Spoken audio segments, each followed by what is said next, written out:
जैसे जैसे हम ध्यान में गहरे अनुभव करते रहेंगे, हमें ये महसूस होगा कि नाभि से श्वास हमारी छोटी रह गई है। हमारा ध्यान यहीं तक जा रहा है, चेस्ट तक, गले तक, नाक तक श्वास है, और एक समय ऐसा आएगा कि श्वास आपकी गायब हो जाएगी। लेकिन उससे पहले बहुत सारे विचार आपके आना शुरू हो जाएंगे।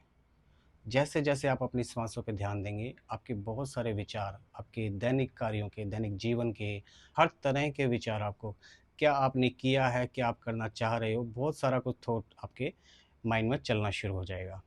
अब जब तक ये विचार आपके रहेंगे, तब तक आपका ध्यान नहीं लगेगा।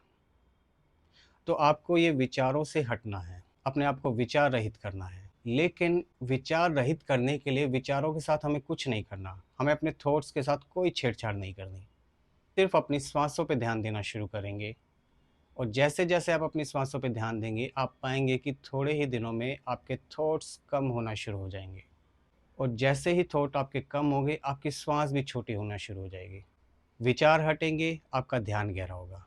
तो विचार जो है, वो एक प्रकार से उस ताले का काम कर रहे हैं, जिसकी वजह से ऊर्जाएँ आपके भीतर नहीं आ पा रही हैं। विचार हटेंगे, ऊर्जाएँ भीतर आना शुरू हो जाएँगी। माइंड एक समय में एक ही विचार पे फ़ोकस कर सकता है। अगर आपके बहुत ज़्यादा विचार आ रहे हैं, तो इसका मतलब ये नहीं है कि माइंड एक साथ सभी विचारों को लेकर चल रहा है। वो स्विच करता है एक विचार से दूसरे विचार, दूसरे से तीसरे, तीसरे से फिर पहले, फिर चौथे। बहुत जल्दी-जल्दी बहुत ज़्यादा विचार आ रहे हैं, तो उतनी ही स्पीड से माइंड हर एक विचार पे उछल-कूद कर रहा होता है। लेकिन यदि आपके श्वासों पे ध्यान भी चल रहा है, आपके विचार भी आ रहे हैं, तो समझिए ध्यान शिफ्ट कर रहा है। जितनी बार भी विचार आए, आपको फिर से अपने श्वासों पे फ़ोकस करना है। बार-बार ये प्रैक्टिस करेंगे, तो थोड़े ही दिनों में आप पाएँगे कि आपके विचार कम होना शुरू होंगे, और एक दिन ऐसा आएगा कि आपके विचार रहेंगे ही नहीं, और वो समय होगा आपका वर्तमान क्षण में रहने का समय। तो जब आप प्रेज़ेंट मोमेंट में रहना सीख जाएँगे, ध्यान यही कराता है कि आपको पास्ट से, फ्यूचर से हटाकर वर्तमान में लेकर आता है।